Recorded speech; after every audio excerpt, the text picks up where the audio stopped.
Hello viewers, welcome back to my channel express learning. क्या आपने कभी ऐसा सोचा है कि किसी वाइल्ड एनिमल को आप पेट की तरह रखो? क्या ये ख्याल आपके दिमाग में कभी आया है? हम जनरली ऐसा नहीं सोचते हैं बिकॉज हम सोचते हैं ये बहुत डेंजरस है, क्योंकि हमारे मन में ये बात होती है कि वाइल्ड एनिमल्स हमें नुकसान पहुंचा सकते हैं। ये लार्जली ट्रू भी है, ज़्यादातर केसेस में ये सच होता है। वाइल्ड एनिमल्स को पेट बनाना थोड़ा रिस्की होता है, लेकिन इसका मतलब ये नहीं होता है कि वाइल्ड एनिमल्स के अंदर कोई इमोशंस होता ही नहीं है। ठीक है, it is not true that the animals which are considered to be wild animals have no emotions at all. ये सच नहीं है। ठीक है, इस चैप्टर में जिसका नाम आपने देखा होगा, the name of the chapter is the bond of love. इस चैप्टर में देर इज अ वुमन, एक औरत है, और एक बेर है। तो बेर इज अ वाइल्ड एनिमल। इनके बीच में कितना प्रेम रहता है, कितना प्यार रहता है, ये आप देखोगे तो आप रियलाइज करोगे कि वाइल्ड एनिमल्स के अंदर भी बहुत सारा इमोशंस होता है। ठीक है, so we will start the chapter now.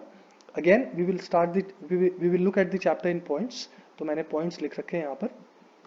Now before we start talking about the wife of, जो औरत के बारे में मैं बता रहा था, वो ऑथर की वाइफ है, उसके बारे में बात करें उससे पहले हम ऑथर के बारे में थोड़ा बात करते हैं, क्योंकि इस ऑथर ने ही उस बेर को लेकर आया था। ठीक है, तो एक्चुअली क्या हुआ ना कि author was once passing through a sugar cane field in Mysore. तो मैसूर में एक शुगर केन फील्ड से पास कर रहा था ये। तो वहां पे बहुत सारे वाइल्ड पिग्स थे और लोग उनको भगा रहे थे, गोली वोली चला रहे थे वहां पे। ठीक है, और अचानक से एक ब्लैक स्लॉथ बेयर सामने आ गया। ही केम आउट पैंटिंग इन दी हॉट सन। तो मतलब एकदम से हाफता सा सामने में आ गया। अब ऑथर इसको मारना नहीं चाह रहा था, है ना, वो ही वुडंट हैव शॉट हिम, उसको नहीं मारने वाला था। लेकिन वन ऑफ हिज कंपेनियंस, जो उसके साथ में था, जो साथी था उसका, वो डर गया और उसने गोली चला दी इस पे, और द बेयर डाइड। जब वो उसके सामने में गए तो उन लोगों को ऐसा लगा कि that the bear is still moving, है ना। लेकिन उन लोगों ने देखा कि it's not the bear which is moving, it there is a baby bear, है ना, एक छोटा बेयर है, मतलब उसका बेटा है, जो मूव कर रहा था, जो भागने की कोशिश कर रहा था। तब ये लोग रियलाइज किए कि हमने एक मदर को मारा है, and there is a baby bear that the mother had, उसके पीठ पे बैठा हुआ था। ठीक है, जो बेबी बेयर था वो बड़ा तेजी से भाग गया, कहाँ, शुगर केन फील्ड में, डर लग रहा था उसे। और ऑथर को बड़ी मशक्कत करनी पड़ी to find and capture the bear. Bear मतलब बेबी बेयर। ठीक है, उसको पकड़ने के लिए बहुत मशक्कत करनी पड़ी। So he had to take help from his friends. वापस जब ये आया तो he came back to Bangalore, that's where they used to live, the author and his wife. ये इसने प्रेजेंट किया जो बेयर था उसको, छोटे, the baby bear was presented to his wife. वो बहुत खुश हुई, है ना, बड़ा क्यूट सा लगा इसको। और उसके गर्दन में एक रिबन भी डाल दिया उसने, कलर्ड रिबन भी डाल दिया, एक पट्टा भी डाल दिया, है ना। और जब उसने रियलाइज किया कि ये तो लड़का है, तो उसका नाम क्राइस्टन, क्या कर दिया उसको, Bruno. Christen is a process of naming somebody in Christianity, है ना, क्रिश्चियनिटी में किसी का नाम देने की प्रक्रिया को क्राइस्टनिंग बोलते हैं। ठीक है, अब ये देखो, ब्रूनो जो था ना, ये खाने पीने में बिल्कुल भी ड्रामा नहीं करता था। So he ate whatever was given to him. अब आप देखोगे तो ही ऑलमोस्ट एट एवरीथिंग, सब कुछ ही खा लेता था। इनफैक्ट खाने की आदत इसकी इतनी खराब थी, एक बार इसने जहर भी खा लिया था, thinking that that is something to eat. वो आगे देखेंगे। तो अभी हमें चैप्टर में क्या बताया गया, that he started drinking milk. पहले तो उसने दूध पीना शुरू किया बॉटल से, और कुछ ही दिनों के भीतर में he started eating almost everything. तो वेजिटेबल्स हो गया, मीट हो गया, पोक का मीट जो था, फ्रूट हो गया, नट हो गया, ब्रेड हो गया, स्वीट्स हो गया, आइसक्रीम हो गया, सब कुछ जो भी इसको खाने को दिया जाता था सब कुछ ही खा लेता था। और पीने में भी ऐसा ही हालत थी, चाहे दूध हो गया, चाय हो गई या कॉफी हो गया, lime water, aerated water, butter milk, beer, alcoholic beverage, तो दारू वारू लेकर के सब कुछ ये पी लेता था। तो he was not at all fussy in what he ate and drank. खाने पीने में बिल्कुल भी वो ड्रामा नहीं करता था। ठीक है, आगे देखते हैं। और ये बड़ा अटैच्ड हो गया, बहुत फ्रेंडली बेयर था, है ना, जैसा मैंने बताया, she was a friendly bear. So he got quite attached to the Alsatian dogs and the children of the tenants. तो घर में कुछ किराएदार रहते थे, उनके जो बच्चे थे उनसे, और वहां पे कुछ एल्सेशियन डॉग्स थे, है ना, इसके घर में, ऑथर के घर में। इनसे बड़ी दोस्ती हो गई इनकी। और इस टाइम में because he was only young, बहुत अभी छोटा ही था, तो इसको खुला छोड़ के रखा गया था। ठीक है, आगे आप देखोगे कि इसको चेन कर दिया जाता है, इसको चेन में बांध दिया जाता है। ठीक है, अभी इसको खुला छोड़ दिया जाता है, और ये ऑथर के बेड वेड में भी जाकर के आराम से सो जाता था, इनको डर नहीं लगता था। ठीक है, अब मैंने बताया ये कुछ भी खा जाता था। अब देखो एक बार इसने क्या खा लिया। So one day he ate the poison. ये पॉइजन खा लिया, जो किसके लिए रखा हुआ था, इसके लिए नहीं रखा हुआ था। It was kept in the library to kill the rats in the mice and mice, है ना, तो चूहों के लिए रखा गया था ये पॉइजन, बैरियम कार्बोनेट। और ये बंदे ने सोचा कि खाने की कुछ चीज़ है, और आराम से इसको खा लिया। ठीक है, खाने के बाद ही वॉज पैरालाइज्ड, इसको पैरालिसिस हो गया, खड़ा भी नहीं हो पा रहा था प्रॉपरली, लेकिन कैसे न कैसे करके अपने आप को ड्रैग करके ऑथर की वाइफ के पास अपने आप को पहुंचाया। वाइफ तो बड़ी प्यार करती थी इससे, है ना। ऑथर को इन्फॉर्म किया, ऑथर इसको कार में लेकर के गया एक वेट के हाउस में, वेट मतलब जो एनिमल के डॉक्टर्स होते हैं, है ना। वहां पे जब पहुंचा तो ये बड़ा स्ट्रेंज सा केस था कि एक भालू ने चूहे मारने की दवाई खा ली है, बड़ा रेयरली होता है। तो वेट को भी बेचारे को रिफर करना पड़ गया अपने बुक को, है ना। So he had to refer to a book, book में देखना पड़ गया किसी कौन सी दवाई इसको देनी चाहिए। सो देख करके उसने एक एंटीडोट इंजेक्शन दिया, है ना। तो फर्स्ट एंटीडोट इंजेक्शन में इसकी कंडीशन डिड नॉट इम्प्रूव, है ना। सो फर्स्ट में इसकी कंडीशन ज़्यादा इंप्रूव नहीं हुई, तो 10 मिनट बाद एक और एंटीडोट इंजेक्शन इसको दिया गया। सो एंटीडोट क्या होता है, जैसे मान लो कुछ पॉइजनस चीज आपके बॉडी में चली जाती है, तो antidote is given so that that poison, जो जहर है आपके अंदर, वो कट जाए, ठीक है। तो that is what an antidote does. तो फर्स्ट से पहले एक से इसका काम नहीं हुआ, तो सेकंड दिया गया, तब इसकी कंडीशन थोड़ी बहुत इंप्रूव हुई, और आधे घंटे में तो एकदम से फर्स्ट क्लास हो गया, ये एकदम से फर्स्ट क्लास होकर फिर से बहुत अच्छा खाना खाया, ठीक है। और इनको मतलब ऑथर को, उनकी बीवी को, डॉक्टर को, ही लुक्ड एट देम डिस्डेनफुली, है ना, बड़े घृणा से देखा या फिर एकदम चिढ़ से देखा कि क्या हुआ, what's a barium carbonate to a big black bear like me, मेरे जैसे बड़े भालू के लिए थोड़ा सा बैरियम कार्बोनेट है ही क्या, जैसे ऐसे बोल रहा हो, ऐसे करके देखा उसने, ठीक है। और देखो इसने और एक बार क्या किया था, इसने he drank a gallon of engine oil जो कार में देते हैं ना, वो पूरा गैलन पी गया ये, ठीक है। ऑथर ने रखा था इसको टर्माइट्स के लिए, और ये बंदा आराम से पी गया इसको। थैंकफुली इसका कोई इल इफेक्ट्स इस पे नहीं हुआ, मतलब ऐसा नहीं हुआ कि इसको फिर से कुछ दिक्कत हुई, ऐसा कुछ नहीं हुआ, ठीक है। साइज में ये बड़ा हो जा रहा था, धीरे धीरे ये बढ़ता चला जा रहा था, ठीक है। लेकिन अभी भी बड़ा प्लेफुल था और बड़ा मिस्चीवियस था, मतलब बहुत हंसता खेलता रहता था, शैतान सा था, ठीक है। और ऑथर की जो वाइफ थी, मैंने पहले भी बताया था, उसको बहुत प्यार करती थी और वो भी इससे बहुत प्यार करता था, ठीक है। अब इसका नाम एक इंडियन नाम इसको दे दिया गया, because he was found in India, तो इसका नाम was now kept to change to Baba. तो ये जो बाबा था ना, इसने कुछ ट्रिक्स भी सीख रखे थे, ठीक है। तो व्हाट काइंड ऑफ ट्रिक्स, अब देखते हैं। जब उसको कोई बोलता था कि उसको कोई कमांड करता था रेसल करने के लिए या फिर बॉक्स करने के लिए, बॉक्सिंग करने के लिए, तो वो ना सामने कोई भी आ रहा है, कोई भी लड़ने झगड़ने को आ रहा है, सो उसको बड़े आराम से टैकल कर लेता था, बड़े आराम से हैंडल कर लेता था, ठीक है। अगर उसको कोई छड़ी दो और उसको बोलो कि होल्ड गन, मतलब गन होल्ड करो, तो वो छड़ी को ऐसे आपकी तरफ पॉइंट करता था जैसे वो छड़ी नहीं, वो गन हो, ठीक है। उससे जब पूछा जाता था बेबी के बारे में, तो वो एक स्टंप निकालता था, स्टंप ऑफ वुड उसने छुपा करके रखा था अपने स्ट्रॉ बेड में, ठीक है। और उसको ऐसे खिलाता था, ऐसे झुलाता था जैसे हम बच्चों को झुलाते हैं, बच्चों का जो पालना होता है ना, उसको हम कैसे झुलाते हैं, उसको बोलते हैं क्रैडल, है ना, that is called a cradle. तो उसको जैसे झुलाते हैं ना, वैसे ही स्टंप को भी झुलाता था जैसे इसके पास में कोई बच्चा हो। तो ये सब ट्रिक्स इसने सीख रखे थे, और इन सब ट्रिक्स को देखकर बाकी सारे लोग बड़े इंटरटेन्ड होते थे, ठीक है। लेकिन एक बात, जैसे मैं थोड़ी देर पहले आपको बता रहा था, that he had to be kept chained. पहले तो अभी थोड़ी देर पहले मैंने बताया था कि वो खुला रहता था, ऑथर के बेड में भी जाके सो जाता था, लेकिन अब थोड़ा ये साइज में बड़ा होता चला जा रहा था।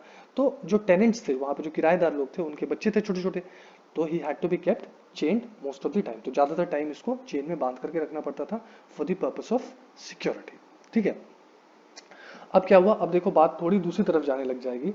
अब इसको जू में देने की बात निकल करके आ रही है। ऑथर और उसका जो बच्चा था, सन था, उस और कुछ उसके दोस्त भी इस ऑथर की वाइफ को एडवाइस किए कि देखो अब ये बाबा तो कुछ ज्यादा ही बड़ा होता चला जा रहा है, he should be given to a zoo in Mysore, ठीक है। अब शुरुआत में तो ये बिल्कुल मानने को तैयार नहीं हो रही थी, because she loved him a lot, बहुत प्यार करती थी उससे, लेकिन बार बार एडवाइस कर रहे थे कि देखो कुछ हो जाएगा, समथिंग माइट हैपन।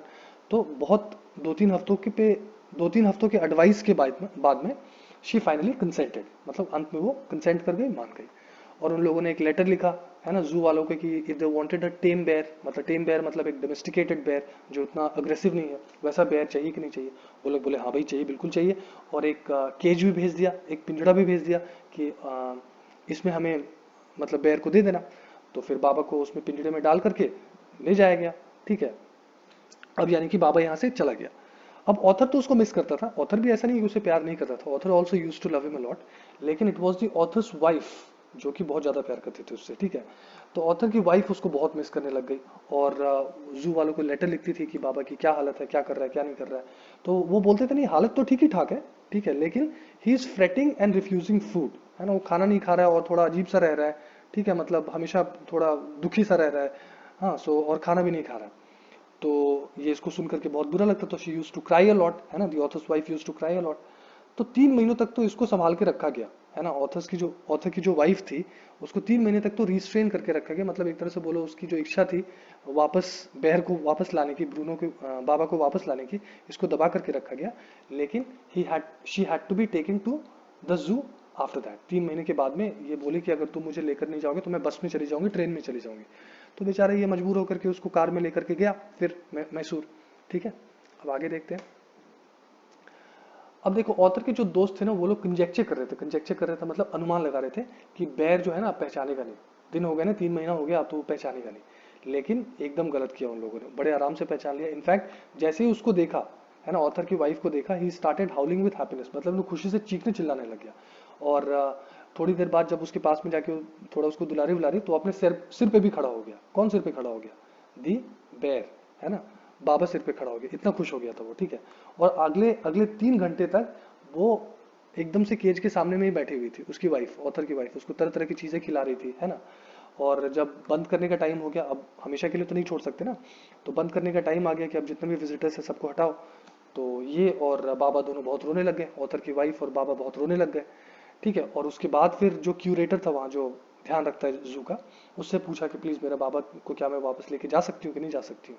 अब क्यूरेटर बेचारा छोटा मोटा आदमी, उसने बोला कि देखो देखिए मैं तो अलाउ नहीं कर सकता, it is now a government property, और छोटी मोटी तो बात है नहीं, मेरे अंदर है नहीं ये बात। तो एक केस में इसको आप लेके जा सकते हो, हमारे सुपरिंटेंडेंट साहब हैं बैंगलोर में, अगर वो ऑथोराइज कर देते हैं तो हमें कोई दिक्कत नहीं, हम रिलीज कर देंगे फिर बाबा को। ठीक है, तो अब फिर ये सुपरिंटेंडेंट कहाँ था? बैंगलोर में। ये लोग कहाँ थे फिलहाल? अभी मैसूर में। अब फिर घूम करके कहाँ है? बैंगलोर। और बैंगलोर में सुपरिंटेंडेंट के पास में गए, वहां पे a tearful plead was made to the superintendent, मतलब रोते धोते एकदम हाथ जोड़ के बोला गया कि प्लीज मुझे बाबा वापस करने में हेल्प करवा दो, ऐसे वैसे। तो जो सुपरिंटेंडेंट था, he was a kind man, अच्छा इंसान था, काइंड था, दयालु था।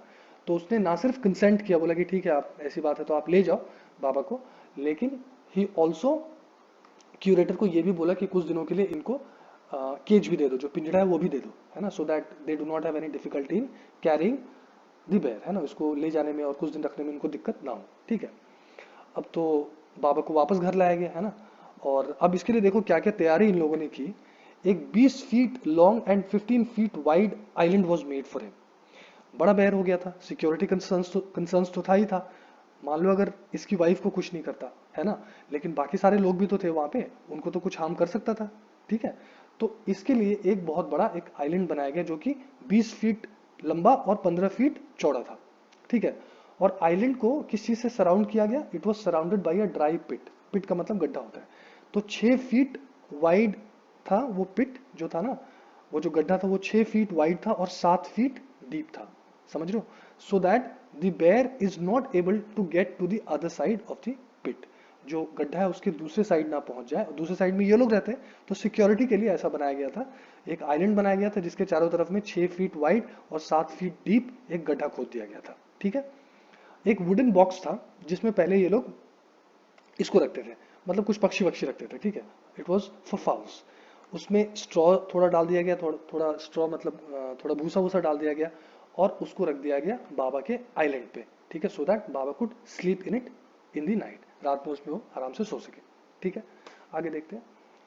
अब देखो बाबाज बेबी, अगर आपको याद हो तो थोड़ी देर पहले मैंने बताया था कि he use to have a piece of stump, है ना, एक स्टंप था इसके पास में, और जिसको ये बेबी की तरह क्रेडल करता था। लोग पूछते थे कि बेबी कहाँ है, तो स्टंप को निकाल करके जैसे बच्चे को झुलाते ना, वैसे बच्चे इसी स्टंप को झुलाता था।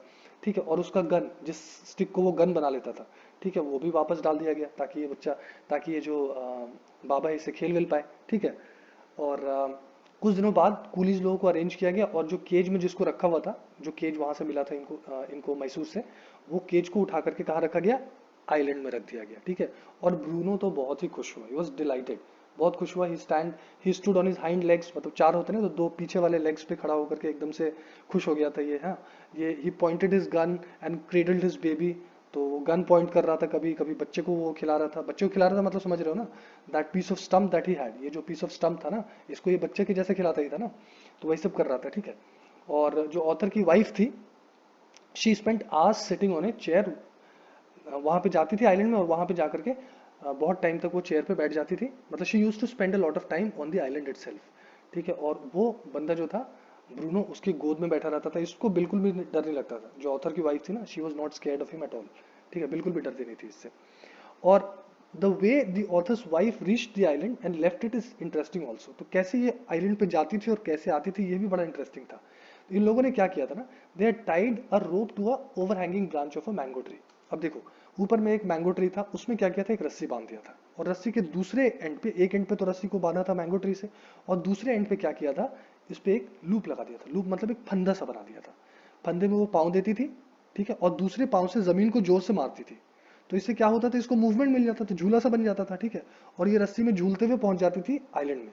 अब आइलैंड में जाने के लिए तो बीच में तो गड्ढा था ना, आइलैंड के चारों तरफ तो गड्ढा था, तो उसमें 6 फीट गड्ढे में वो जाएगी कैसे, 7 फीट गड्ढे में जाएगी कैसे।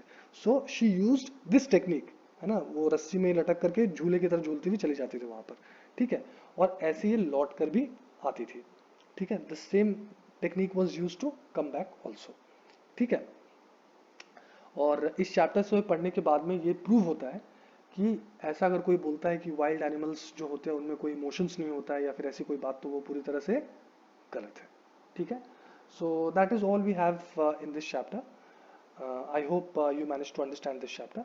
Thank you very much for your time.